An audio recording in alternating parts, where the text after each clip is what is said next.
जी नाज़रीन, आज की ये वीडियो हरीम शाह से मुतल्लक़ है। तो आज की ये वीडियो है जो इसमें हरीम शाह ने सोशल मीडिया पर अपनी एक वीडियो वायरल की है, जिस पर वो मुख्तलिफ़ मीडिया के नुमाइंदगान के हवाले से उनके बारे में गुफ्तगू कर रही हैं और उनको बता रही हैं कि वो कितने पैसों में बिकते हैं। और दूसरी जानब सियासतदानों के हवाले से फैसल चौहान को उन्होंने टारगेट किया और मुख्तलिफ और भी सियासतदानों के हवाले से नाम लिए हैं।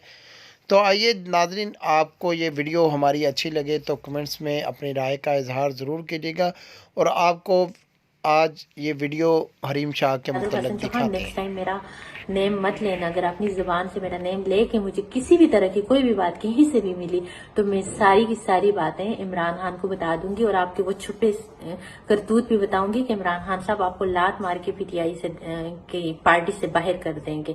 फिर आपकी क्या इज्जत रहेगी। फारूक सत्तार साहब जो टिड्डे हैं और दूसरा फैजुल हसन चौहान साहब।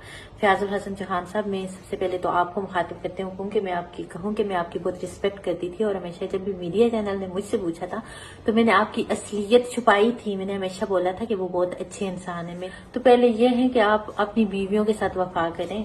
आपकी बीवियों को तो अभी मैं आपके करतूत बताऊंगी और बहुत जल्दी बताऊंगी। और सत्तार साहब, आप बिल्कुल झूठ ना बोलें कि किसी के साथ आई थी और मुलाकात हुई थी। मुलाकात वो हमारी किसी होटल में हुई थी।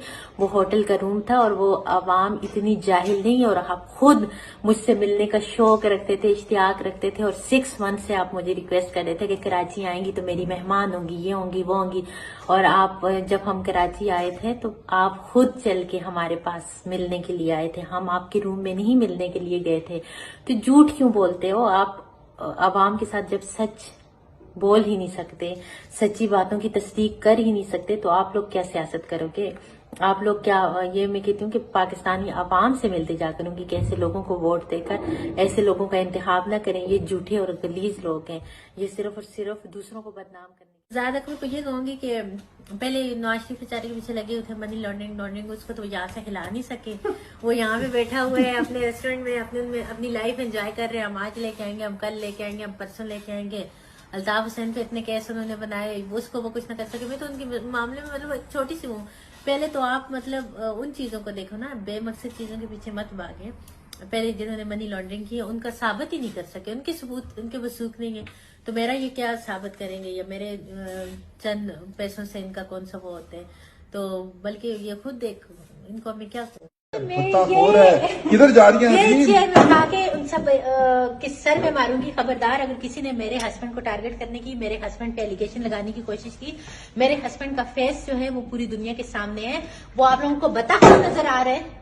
नहीं, हम तो नहीं कह रहे, वो तो तहकीकाती इदारे कह रहे हैं। बिकने वाले इदारे 2 रुपए पे बिकने वाली कौम है और 3-3 हजार रुपया लेके ये बिक के और रिपोर्टें बना के और फेक लोगों को वो कर रहे हैं। कुछ भी नहीं बिगाड़ सकते, कुछ भी नहीं कर सकते।